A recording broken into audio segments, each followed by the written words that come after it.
Hello and welcome to Infrastructure Matters, the podcast dedicated to exploring the dynamic world of infrastructure, asset management and public works. I'm your host, David Jenkins, Chief Executive of IPWEA. In today's episode, we're joined by Peter Christensen and Midhun Joseph from Christchurch City Council to explore an award-winning green infrastructure project that is helping reshape how councils think about flood resilience, water quality and community value. This conversation looks at more than just stormwater. We unpack ecological restoration, cultural recognition, active transport, innovation in design, and the practical realities of delivering infrastructure that works with nature. It is also a timely episode ahead of the 2026 New Zealand Public Works Forum, taking place on the 30th of April 2026 at Pullman, Auckland, because it speaks directly to the kind of practical, community-focused public works thinking the sector is grappling with across Aotearoa. So grab a cup of coffee, settle in and join us for a practical discussion on resilient, community-focused infrastructure in action. So welcome to Infrastructure Matters, and I'm delighted that we've got the Christchurch City Council here today talking about the Te Kuru project. And to talk about it, I've got Peter and Midhun. Peter, Midhun, thanks ever so much for joining us. Thank you. Yeah, thank you, David. Great to have you from sunny Christchurch, although I understand from Peter that it was snowing this morning, so maybe not so sunny. Unseasonably cold. All right, so let's get straight into it because I think the audience, this is an award-winning project and the audience is going to be really interested to hear sort of the details of exactly how the project emerged and how it developed and some of the key objectives.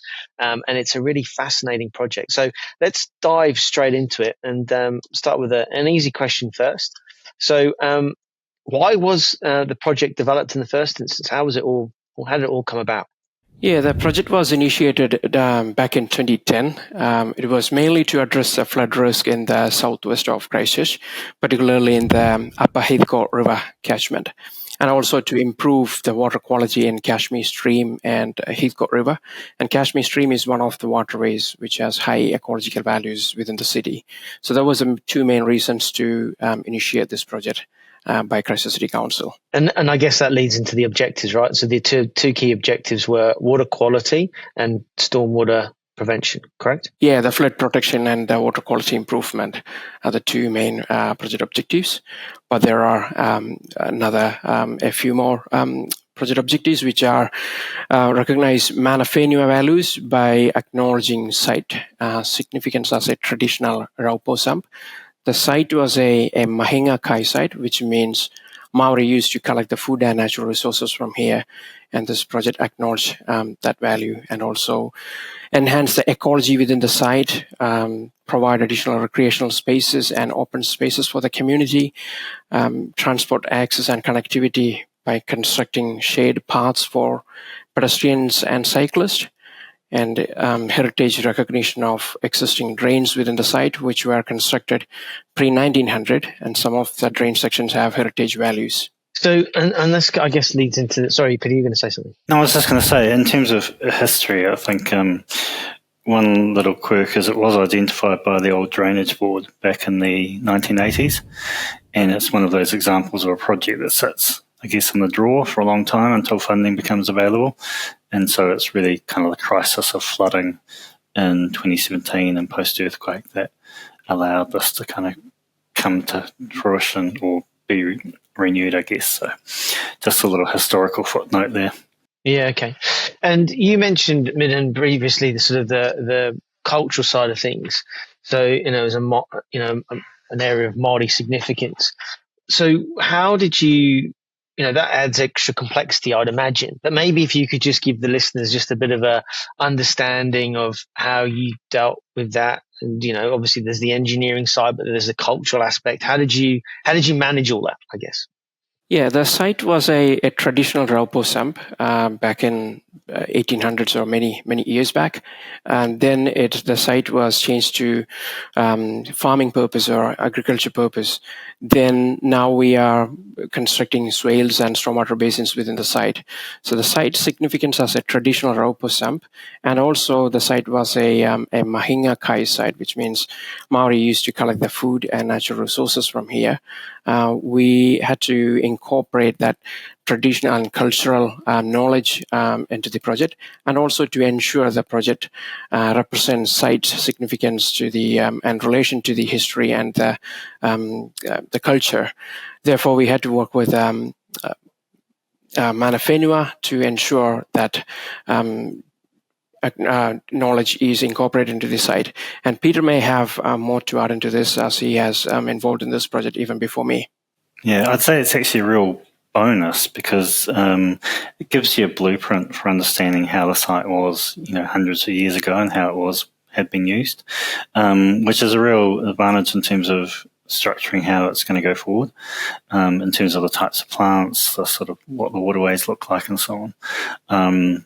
And I think, at the end of the project, one person spoke of us, the work healing the land, and basically restoring it back to some of what it was before.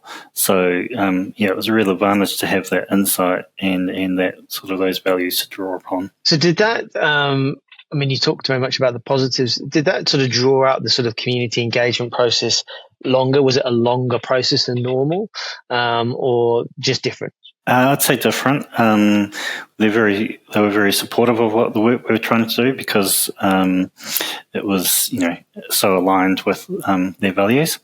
And in terms of the wider community engagement on this project, we, really wanted to get that input from particularly the local stream care group representing the community, so that we were doing things that worked to meet their desires and outcomes and so on as well. Yeah. Okay. Right. And during the whole project, was there sort of anything that you incorporated, new processes, new approaches, new innovations, and how you sort of went about the whole project? Yeah, we had a lot of innovations and challenges in this project, and the innovations are mainly the Te Kuru wetlands is a series of separate basins and wetlands within the wider Te Kuru area, and they all perform as individual basins and wetlands under normal weather conditions. And when there is a major or big rain event, all these wetlands and things function as one big basin. And these wetlands and basins are connected with the siphons and other overflow and VAs and overflow paths and things. So that way it functions as one when the storage is most required. And that was one of the innovation. And we have automated structures to remotely operate the store and release the water when there is a big rain event. That again add another layer of safety to the public in terms of releasing the flood water. And when the storage is most required, these automated structures can make sure the basins are ready to receive the water by closing the gates. So because you've got an existing site, you have to innovate because you've only got so much land to try and get as much benefit out as possible. So as Midhun said, there's this multiple sort of layered approach where we're getting sort of those multiple outcomes in one space. How many different teams across Christchurch City Council did this project involve? Because I'm assuming you've got the scientists, the environmental side, you've got the engineering side. You've always got the accountants, the finance side, looking at it from a project budget control side of things. But was it how many of the different sort of professions across the council were involved in the whole project? It's going to be really hard to specifically answer that question because we have ecologists, archaeologists, engineers, landscape architects. A lot of specialist people and resources are involved in this project. And this project was initiated in 2010 and delivered in 2 different phases. So 2010 to 2017, mainly purchase of the land and construction of some of the assets. So land purchase was another main task to do, to complete it in the earlier phases. So property consultancy was also involved at the time from council. Well, the reason I asked the question is I'm always interested, how do you bring all the different professions on the journey? Because the engineers think, in a certain way typically, and the ecologists think in another way. So how did you bring all the professions together, this whole idea, of a shared language, a shared approach? How did you get everyone working together? Lots of meetings. Yeah. Yes. And as Midhun said, over 15 years, the approach evolves as well. But we did have a master plan of, a diagram master plan of the entire site. And also there's something called the Southwest Area Plan, which was developed in Christchurch in about 2009, which kind of guides the values and approach. So because Christchurch City Council has a 6 values approach to drainage management, means that, it's not just drainage, it's ecology, heritage, recreation, landscape, and I've forgotten one. But, all those things are sort of embedded into the psyche. So engineers know they need to involve the ecologists and the landscape architects and heritage people. And the ecologists also understand that we need to get the drainage values out of this. But and then bringing also in the community as well as to what they want to see out of the site. So it's not a straightforward process by any means. But, you negotiate your way through to kind of deliver the best outcome and making sure you're, still delivering according to what the original project brief was. Yeah, okay. And you look back now on the project, do you sort of go, we ticked off all the things that we wanted to do, all the project objectives were met, and were there any sort of additional benefits that came out of it that you didn't think? I think for me, and I'll let Midhun answer too, probably the community use of the space has been far beyond what was imagined. I have the privilege of living now facing onto the site, 100 hectares. So I get to see, people using it all day, every day. And so I think that's one thing that really delivered on. And also from the flood management perspective, the core objective of the project. In April, May of this year, we had a significant event. In fact, while we're at the awards dinner in Auckland, we were getting photos sent through of the flooding. If this system hadn't been in place and come, along with some of the other systems around, there would have been over 100 houses flooded. But the system was filled to the brim. And protecting those. So I think being able to see it within the lifetime of the project still deliver those benefits was really amazing. Yeah, it's fantastic. Yeah. And also, as a result of the Port Hills fire in 2024, we have to adopt more innovation or innovate more things into this system to make sure the sediments are filtered by this system. Because after the fire, the vegetation in the hills are damaged and a lot of sediments end up in this valley and to these basins. And the mussel shell filter or bund is introduced to capture the contaminants and sediments. So that's sort of the changes as the project and time passes also crucial and important to this project. Obviously, you've already articulated a hugely successful project, but there must have been issues along the way, or things that didn't go right, or things that didn't go to plan. I guess if you're prepared to share some of those, but more importantly, how did you solve them? How did you go about sort of solving them? Yes, some of the construction packages, especially when there is a lot of earthworks involved, that's heavily depending upon the season. Mainly the summer months is our construction season. And some of the challenges we experienced and now experience in terms of to complete those works are the challenging ground conditions. The findings, once the contractor mobilized to the site, we found the site conditions are different from what we have expected or identified through the site investigation. For example, there are 2 automated structures like that I explained earlier. One of the site was completely different and were producing a lot of uncertainties to us and making it difficult to complete the construction. So we learned the lessons from that site and introduced that additional lessons and the experience into the upcoming one, which is the next one. But the site conditions over there was completely different again, and which wasn't really causing any sort of trouble. So that varying ground conditions and site conditions were one of the key challenges to complete the construction works. And the establishing ecology that's faster than that we thought, which introduced additional constraints and conditions to complete the remaining works.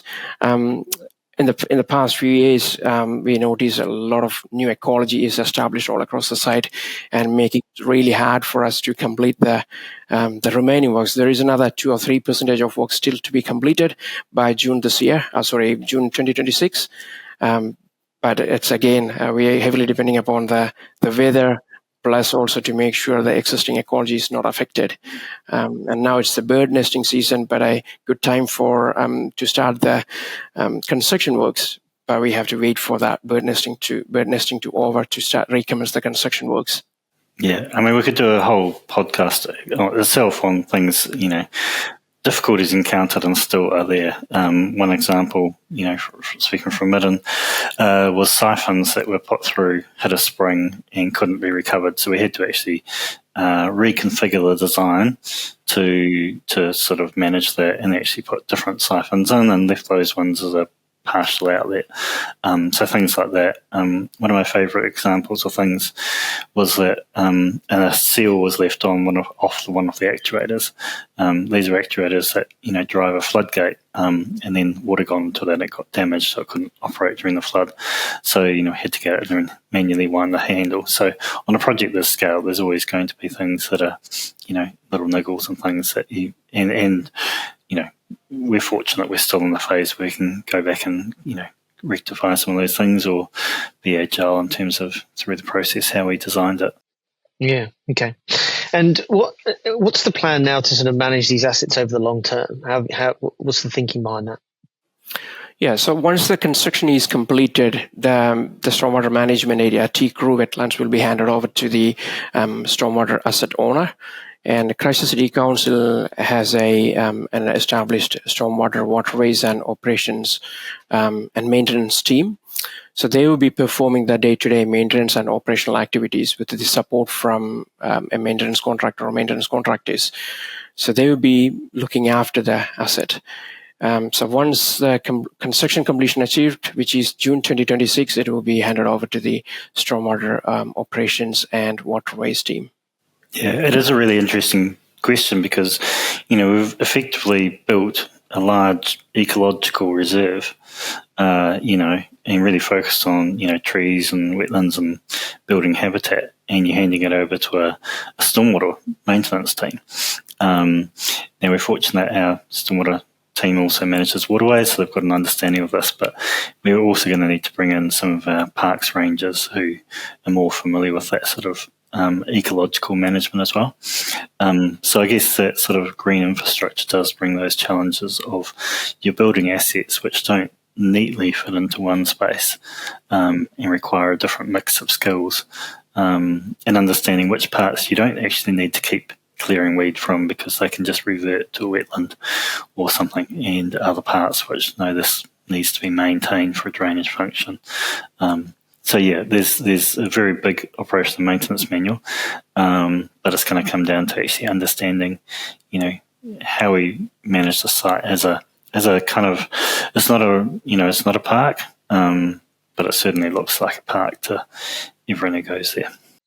Yeah, and that's because we've done quite a bit of work on the sort of green infrastructure space, and we've honestly guidance materials for members. But this is a really interesting point because it's. And you are the experts, not me, but I mean, green infrastructure can be, or natural assets can be, an appreciating asset, but it's still got to be maintained properly. But as you said, the way in which it is maintained is probably a slightly different way of thinking because, what point do you sort of let things grow because you want the biodiversity to increase, whatever, versus making sure that things still grow and etc. So there's obviously been quite a bit of thinking around this amongst your teams, I'd assume. Yeah, and I think it's really understanding what the purpose of each area are. So there's large areas which are just for flood storage, and so they're just going to flood every few years. They don't need to be maintained like a channel right around the outlet from a structure, which needs to be regularly maintained and kept clear and things like that. So it's about understanding which areas need what sort of maintenance and what sort of care, rather than just a one size fits all. But I think, anything of this scale and also green infrastructure, we're going to learn as we go. because the guidance and so on is relatively new, and each of them is relatively different. But yeah, I mean, and going into the future, those ecological values will at times clash with some of those drainage values. But it's about working out a good solution through that. Are you, in terms of the reporting back, both whether it's internally or even externally to the community, have you thought about ways of, evaluating the biodiversity aspect, the multi-use aspect? Because it is so much more, as you've already said, Peter. The outcomes are so much more than just, being a stormwater solution. There's a whole raft of other benefits that have actually come out of this. Do you report on some of that stuff? We have got baseline ecology surveys, so I think that will, over time that will, and the biodiversity. I mean, it's, it was a farm paddock, so I think that side of things will become apparent over time. I think the other sort of socio-economic benefits that come with these, I think, that will probably be, reveal itself over time as to how we quantify and measure those. But no, we haven't been specifically reporting back on those. It's primarily been against its core objective of, flood management and water quality improvement. Yeah. Okay. If people are listening to this, and I know they will be, they'll be really interested. They'll want to find out more. How do they find out more about the project? And I guess just to so that's the first question. And then the second question to you both is, if people are considering doing a similar type of project, what would be your top three pieces of advice to them? I think for people who wants to know more about the project, they can refer to the website which Christchurch City Council has prepared for this project website for this project. That's one place they can access the master plan and the details of this project. And so I believe one of the challenges and also one of the key things that we encountered here is, which I would like to share with the other upcoming project, is if we can scope up the project upfront rather than further defining it during the delivery. That makes much simpler and easier for the project managers to deliver it. From a project management point of view, I think that was one of the key learning that I come across, because it was a little bit difficult to deliver the project when I joined the team, because the scope wasn't fully defined. Then the scope evolved as soon as the execution is started. That introduced a level of difficulty. I'm going to give the opposite answer. Be flexible. Part of the reason the scope evolved is, as you discover new ground conditions and through the project life cycle, we acquired, because it became available, a large part of the land that actually went into the project that necessitated a redesign and so on. So I think Midhun's entirely right in terms of we want to scope things as much as possible up front, but I think maintaining that flexibility and the earthquakes happened, or the flooding post-earthquakes happened through the life of this project too. So being able to react to those changes, I think is really important. And I think in green infrastructure too, you do have to, we're learning as we go in many of these areas. So being able to adapt we were fortunate we could learn things as we went along because of the duration of the project, but being able to, to adapt to the ground conditions, because it all really is around the form of the land and so on. So I think, yes, we need to have clear scopes, but also having that flexibility and adaptability. I think the other thing I'd say is don't be afraid to trial things. Clearly, if there's, life or significant infrastructure risk, you don't want to be in the, trialing things. But, in some of the areas which were less critical, like stream redevelopment or stream naturalisation, trialling things like how do we add wood in, here are some areas we're not so concerned about drainage capacity, we can actually add a few more things and see how they work over time. I think in this space we're still learning, so trialing things that are relevant to your sort of local environment is really important too. Yeah, good. Great bits of advice. And some of the scope refinements definitely add more value to the project for sure, because that we have whatever the lessons we had learned from one part of the project incorporated and changed or influenced the remaining scope coming up. So in that way, that added more value to the project. But yeah. Perfect. All right. Look, Peter and Midhun, thank you ever so much for sharing what has been a fantastic project, an award-winning project, and for being able to be so candid and share the whole project from where to go. So I sincerely appreciate your time today. Thank you. Thank you. Thank you. And that wraps up another episode of Infrastructure Matters. A huge thank you to Peter Christensen and Midhun Joseph for sharing the story behind this award-winning Christchurch project and the lessons it offers for resilient, multifunctional infrastructure delivery. This episode is a great reminder that public works is about far more than assets alone. It is about people, place, resilience, and long-term outcomes for community. If this conversation resonated with you, it is also a strong lead-in to the 2026 New Zealand Public Works Forum taking place on the 30th of April 2026 at Pullman, Auckland, where public works professionals will come together to explore practical solutions, share real-world case studies, and continue these important conversations across Aotearoa. And before you go, we'd love your take in this episode's Spotify poll. What is the biggest challenge in delivering green infrastructure? Funding, maintenance, collaboration, or measuring outcomes? Don't forget to subscribe, rate, and review Infrastructure Matters and follow us on LinkedIn for more updates. I'm David Jenkins, signing off and reminding you that in the realm of infrastructure, every detail matters.